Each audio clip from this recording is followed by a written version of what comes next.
你有冇諗過，一間估值幾百億美金嘅 AI 公司，竟然可以手殘到將自己最核心嘅產品源碼成個攤晒出嚟俾全世界睇？聽落好似天方夜譚，但呢件事真係喺2026年3月31號發生咗。Anthropic 嘅王牌產品 Claude Code 超過50萬行源碼，成1900幾個檔案，就咁因為一個人為錯誤，由 NPM 推咗出去公共 registry， 幾個鐘頭之內，成個代碼庫就已經俾人鏡像咗喺 GitHub 上面拆解分析，覆咗超過4萬次。但故事仲未完，第二日香港大學數據智能實驗室就即刻推出咗一個叫 Open Harness 嘅開源框架，用得翻 Claude Code 嘅核心功能，但只係用咗人哋1/44嘅代碼量，再加埋 Google 同一個禮拜發佈嘅 Gemma 4開源模型，3件事撞埋一齊，直情改寫咗成個 AI 編碼工具嘅遊戲規則。今日呢條片我就同大家由頭到尾拆解呢件事嘅來龍去脈，睇下佢對我哋做軟件開發甚至做文職工作嘅人到底有幾大影響。好，首先我哋講下呢次洩漏到底點發生嘅。事情要由 Anthropic 嘅 Claude Code 講起，呢個係佢哋嘅王牌 AI 編碼助手，幫軟件開發者起功能、執 bug、自動化各種任務。根據報道 Claude Code 嘅收入 run rate 喺2月份已經去到超過25億美金，你就知呢個產品有幾受歡迎。但就係咁巴閉嘅產品，竟然喺3月31號出事，原因好低級，就係佢哋做 NPM 例行更新嘅時候，有一個用嚟 debug 嘅 source map 檔案被意外打包咗入去。呢種 source map 檔案嘅作用，本來係將壓縮過嘅 production code 對翻去原本睇得明嘅 TypeScript 源碼，方便開發人員 debug 用嘅。但問題就係呢個 map 檔案入面有條 link 指向咗 Anthropic 自己雲端儲存上面嘅一個 zip 壓縮檔，入面就係成個 Claude Code 嘅完整源碼。最先發現呢件事嘅係一個叫 Chafin Show 嘅安全研究員，佢喺 X 上面公開咗呢個發現，即刻引爆咗成個社區。Anthropic 之後就確認咗呢件事，佢哋講咗句呢個係 release 打包嘅問題，由人為錯誤導致，唔係安全漏洞。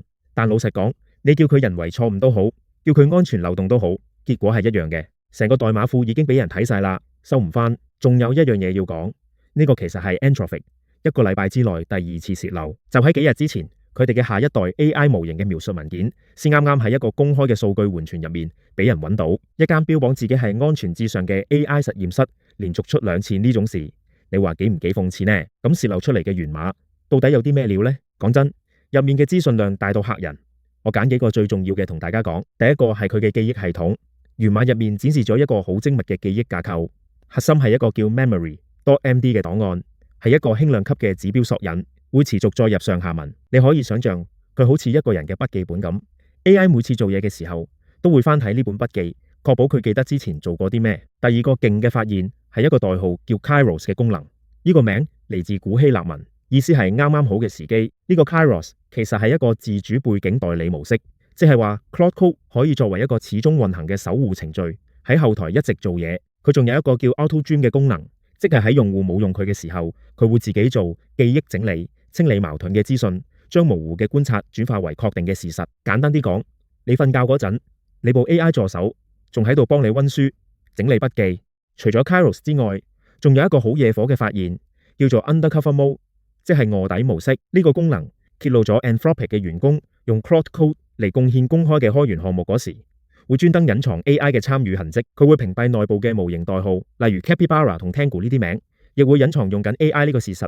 即係話你喺 GitHub 上面睇到某個 Anthropic 員工嘅 commit， 你以為係人寫嘅，其實可能係 AI 寫嘅，你完全睇唔出嚟。呢個發現喺 Hacker News 上面引起咗好大爭議，好多人覺得呢種做法好唔透明。另外，源碼仲揭示咗 Anthropic 內部嘅模型代號 Capybara 係 Claude 4.6 嘅代號，Fennec 係 Opus 4.6 嘅代號。仲有內部測試數據話 Capybara 第8版有 29%到30% 嘅虛假聲稱率，比第4版嘅 16.7% 仲要高，即係話新版本反而退步咗。呢啲數據對於競爭對手嚟講簡直係無價之寶，因為佢哋終於知道 Anthropic 喺邊個位卡住咗。好啦，講完 Claude Code 嘅洩漏事件，我哋嚟到今日嘅重頭戲，就係 Open Harness。Open Harness 係由香港大學數據智能實驗室開發嘅開源 AI 代理框架，喺2026年4月1號發佈，啱啱好係 Claude Code 洩漏嘅第2日。佢嘅開發者初荒介紹佢嘅時候講咗句好經典嘅話，大意就係用 Claude Code 3% 嘅代碼行數實現咗大約80%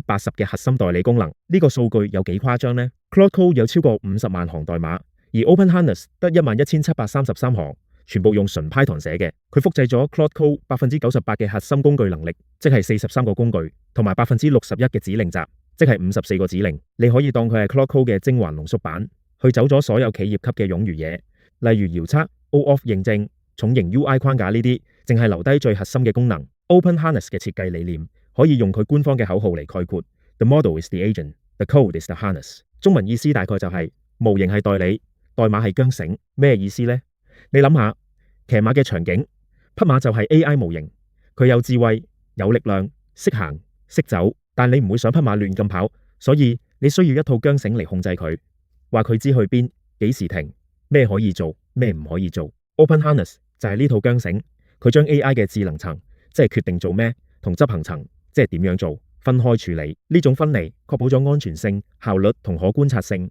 你隨時可以睇到 AI 喺度做緊咩，亦隨時可以叫停佢。佢用 MIT 開源授權發布，即係話你中意點用都得，商業用途都完全冇問題。講下 Open Harness 入面到底有啲咩模組。首先，佢有一個 Engine 模組，就係成個代理循環嘅核心。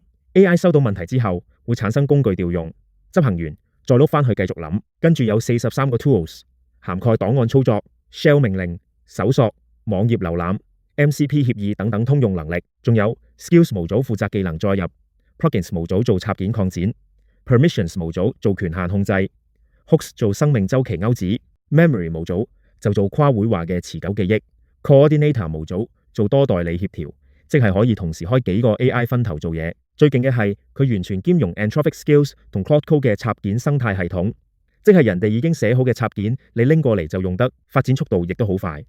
截至而家喺 GitHub 上面已經有超過7000個星，fork 亦超過1200個。講到呢度，你可能會問 Open Harness 聽落好勁，但我係咪仲係要付錢用 Claude 嘅 API 先用到佢啊？答案係完全唔使。呢個正正就係 Open Harness 最大嘅賣點之一。佢支持任何 OpenAI 兼容嘅模型，包括 Kimi、DeepSeek 或者用 Ollama 行本地模型。你用環境變量切換一下就得啦。甚至佢可以自動偵測到你部機上面嘅 Ollama， 唔使 API key 就直接開始傾偈。咁配咩本地模型好呢？呢度就要介紹埋 Google 喺2026年4月2號發布嘅 Gemma 4，同一個禮拜之內 Claude Code 洩漏、Open Harness 發布、Gemma 4面世，三件事好似約好咁撞埋一齊，簡直係天時地利人和。Gemma 4係 Google DeepMind 嘅最新開源模型家族，基於同 Gemini 3一樣嘅研究技術打造。佢用 Apache 2.0 開源授權，即係完全免費，商業用途、修改再發布通通冇限制。佢有4個規格 ，E2B 同 E4B 係細碼版，專門為手機同手提電腦優化嘅。26B、A4B 係混合專家模型，總共260億參數，但推理嗰時只用40億。仲有31B 密集版，係成個系列入面最勁嘅。你用4bit 量化嘅話 ，E2B 同 E4B 大概只需要5到8GB 記憶體，即係一部普通手提電腦都跑得起。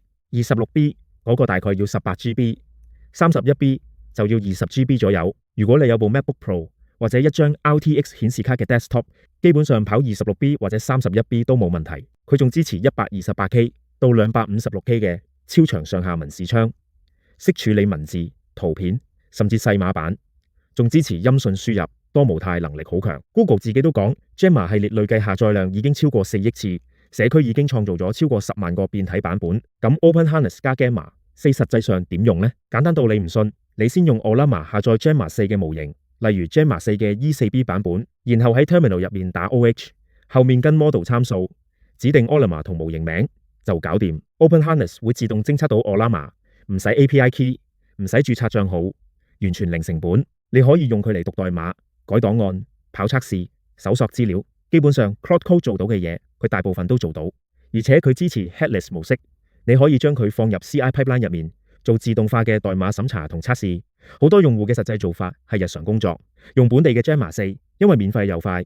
遇到特別複雜嘅任務，先切換去雲端嘅大模型處理。呢種本地優先、雲端備用嘅模式，既慳錢又保障咗數據隱私。好，講完技術層面，我哋嚟分析下呢件事對軟件工程行業嘅影響。第一個最直接嘅影響就係 AI 編碼代理嘅民主化同去中心化。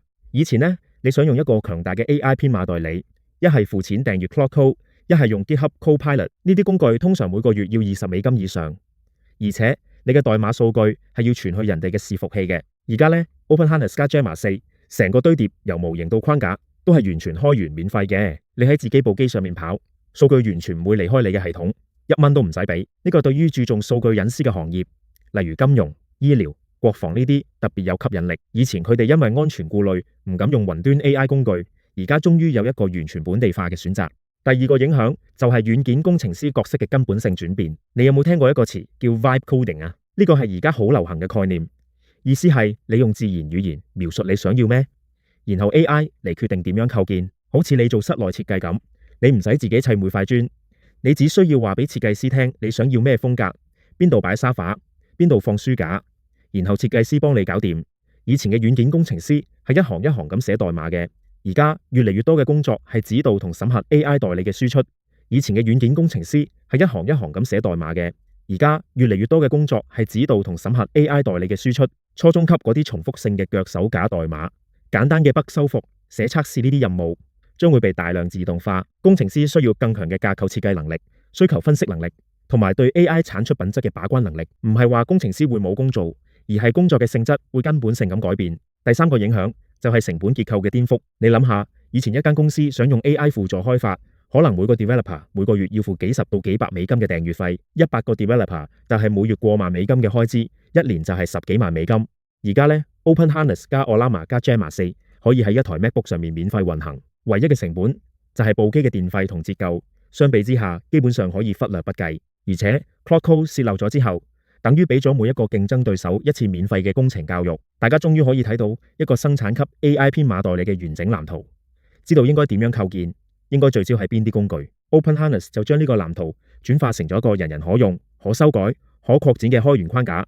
呢個影響係深遠嘅，但係呢，我要好公道咁講，本地 LLM 而家仲係有佢嘅限制嘅。首先係硬體需求，雖然話 E2B 同 E4B 細碼版可以喺普通電腦跑，但如果你想用31B 嘅全功能版，你嘅機器起碼要有20GB 嘅記憶體。好多人部公司電腦可能得16GB，未必夠用。第二就係推理速度，本地跑始終冇雲端嘅 GPU 重集咁快。如果你淨係用 CPU 跑嘅話，大概得5到10個 token 每秒。做簡單測試可以，但日常高強度使用就會覺得慢。第三就係智能上限，本地嘅 Gemma 4再勁都好，對比雲端嘅 Claude Opus 或者 GPT-5呢啲頂級模型，始終係有差距嘅。特別係處理超級複雜嘅推理任務、大型代碼庫嘅理解同重構，雲端大模型仲係有佢嘅優勢。所以最實際嘅做法係混合使用，簡單嘢本地搞掂，複雜嘢先上雲。除咗軟件工程之外，呢個組合對文職工作嘅影響亦好值得關注。你唔好以為 OpenHarness 淨係識寫 code， 佢嘅工具系統涵蓋咗檔案操作、搜索、網路瀏覽呢啲通用能力。呢啲能力完全可以擴展到文職工作，例如合同審查、報告撰寫、數據整理呢啲。想象下，你係一個行政人員，以前你要花成日時間整理一大堆 Excel 報表、寫會議記錄、審查合約條款，而家你可以喺自己嘅電腦上面跑一個 AI 代理，用自然語言話佢知你要做咩，佢就幫你做。而且因為係本地運行，你處理嘅敏感商業文件唔會傳去任何雲端伺服器，老闆都放心。對於好多因為數據安全顧慮而唔敢用雲端 AI 嘅中小企業嚟講，呢個係一個 game changer。文職崗位嘅重新定義都係一個好重要嘅趨勢。正如軟件工程師由寫代碼轉向管理 AI 代理，文職人員都喺由執行任務轉向定義任務同審核 AI 輸出。以前你要識寫 script、識接 API 先可以實現自動化，門檻好高。而家透過 OpenHarness 呢類框架，一個有基本技術素養嘅文職人員都可以用自然語言指令嚟操控 AI 代理。Gemma 4嘅設計就係要俾用戶超越普通聊天機械人嘅限制，直接喺自己部機上面構建代理同自主 AI 用例，包括多步規劃、自主行動同離線處理。但反過嚟講，純粹執行重複性操作嘅崗位就會面臨縮減嘅壓力。所以能夠描述清楚需求、設計、工作流、驗證 AI 產出品質嘅人，喺未來會越嚟越有價值。講到呢度，我想同大家分享一個更宏觀嘅觀察。Claude Code 嘅洩漏、OpenHarness 嘅即時出現，再加埋 Gemma 4嘅發佈，呢三件事撞埋一齊唔係偶然嘅，佢哋背後反映嘅係一個更大嘅趨勢。AI 工具嘅民主化。你諗下，2-3年前，如果你想用一個 AI 編碼助手，你要訂閱 GitHub Copilot 或者 ChatGPT Plus， 每個月付幾十蚊美金，模型係閉源嘅，你唔知佢點運作嘅，你嘅代碼傳去人哋嘅伺服器，你冇得揀。而家呢，模型開完咗，框架開完咗，你可以喺自己部機上面跑成套嘢，1蚊都唔使俾。呢個就好似當年 Android 將智能手機民主化咁，以前只有 iPhone 先有嘅體驗，而家人人都享受得到。AI 編碼代理嘅領域正喺經歷同樣嘅轉變。不過呢，我哋都要睇到呢件事嘅另一面。Claude Code 嘅源碼洩漏始終係一次安全事故，唔係 Anthropic 自願開源嘅。更加令人擔憂嘅係，洩漏發生嘅同一日 NPM 上面仲出現咗一個針對 Axial 庫嘅供應鏈攻擊。如果你喺3月31號凌晨0時21分到3時29分之間，透過 NPM 更新咗 Claude Code，你可能已經中招，裝咗一個含有遠端存取木馬嘅惡意版本。之後仲有黑客利用呢次洩漏做社會工程攻擊，喺 GitHub 上面放假嘅 Claude Code 源碼入面其實係 Reader 洩密軟件同 GoSox 代理惡意程式。所以話呢，科技嘅進步永遠係雙刃劍，開源帶嚟便利嘅同時，安全風險亦隨之而嚟。大家下載任何嘢之前，一定要驗證來源，唔好貪方便就亂裝嘢。另外一個值得思考嘅問題係，呢種洩漏對 Anthropic 嚟講，到底係好事定壞事呢？短期嚟睇，肯定係壞事。商業機密外洩，競爭對手攞到你嘅藍圖，特別係嗰啲功能、flag 同產品路線圖嘅細節，例如 KROS 同 Undercover Mode 呢啲係戰略層面嘅驚喜，洩漏咗就收唔返。但長遠嚟睇呢，有啲人會 argue 呢件事反而幫咗 Anthropic，因為全世界嘅開發者而家都知道 Claude Code 嘅架構有幾精密，呢個反而加強咗佢哋嘅品牌形象。洩漏嘅源碼入面嗰個記憶系統、代理協調機制、工具調用框架，每一樣都展示咗非常高嘅工程水平。有人喺網上講呢件事對業界長遠嚟講係正面嘅，因為佢提供咗第一個完整嘅生產級 AI 代理架構參考，就好似當年 Google 開源 Android 咁，短期損失咗獨家優勢，但長遠推動咗成個生態系統嘅發展。咁對於我哋普通人嚟講，應該點樣應對呢個趨勢呢？如果你係軟件開發者，我強烈建議你而家就開始試用 OpenHarness 加本地 LLM 嘅組合，唔係話要即刻替代你而家用開嘅工具，而係要開始了解呢種代理式嘅工作流到底係點運作嘅。試下用自然語言指揮 AI 幫你寫代碼、跑測試、review 代碼，感受下呢種新嘅工作模式。如果你係文職人員，唔好覺得呢啲嘢離你好遠。AI 代理嘅能力已經唔限於寫 code，佢可以幫你處理文件、搜索資料、生成報告、整理數據。而家開始學習點樣清晰咁描述任務需求、設計工作流程、驗證 AI 輸出嘅品質，呢啲會成為你未來嘅核心競爭力。記住一句話， AI 唔會取代你，但識用 AI 嘅人會取代唔識用嘅人。如果你係企業管理者或者 IT 決策者，呢件事嘅啟示就更加重要。你需要認真評估本地 AI 部署嘅可行性，特別係如果你嘅行業對數據隱私有嚴格要求。OpenHarness 加 Gemma 4嘅組合已經證明咗，你唔一定要將數據送上雲端先可以用 AI。同時，你亦需要重新思考團隊嘅技能組合。未來嘅工程師唔只要識寫 code，仲要識管理 AI 代理、設計代理工作流。你嘅培訓計劃、招聘標準、績效評估，可能都要跟住調整。另外，呢次 Claude Code 洩漏事件亦係一個好好嘅教訓。你自己嘅構建同發佈流程係咪夠安全？一個 source map 檔案嘅配置錯誤就可以暴露成個代碼庫。呢種事隨時可以發生喺任何公司身上。最後，我想做一個總結。2026年4月呢個禮拜，我哋見證咗 AI 編碼工具歷史上一個標誌性嘅時刻。Claude Code 源碼洩漏，揭開咗生產級 AI 代理嘅完整架構。OpenHarness 嘅即時出現，將呢個架構轉化為人人可用嘅開源框架。Gemma 4嘅發佈提供咗可以喺消費級硬體上高效運行嘅開源模型。呢三件事加埋一齊嘅意義就係，強大嘅 AI 代理能力唔再係大公司嘅專利，任何有一台現代電腦嘅開發者或者知識工作者都可以喺本地運行一個接近生產級嘅 AI 代理。呢個對軟件工程同文職業務嘅影響會係深遠而持久嘅。我哋每一個人都需要認真對待。好啦，今日呢條片就講到呢度。如果你覺得有用嘅話，記得俾個 like 同 subscribe 我嘅頻道啦。呢個領域變化得好快，我哋會繼續追蹤 OpenHarness、Gemma 4同各種 AI 工具嘅最新發展，第一時間帶俾大家。如果你已經試過用 OpenHarness 或者本地 LLM 嘅話，歡迎喺留言區分享你嘅體驗。你覺得呢種開源 AI 代理會唔會真係改變軟件開發嘅方式呢？定係你覺得雲端嘅閉源模型始終會保持優勢呢？我好想聽下你哋嘅睇法，留言區見啦。多謝大家收睇，我哋下條片再見。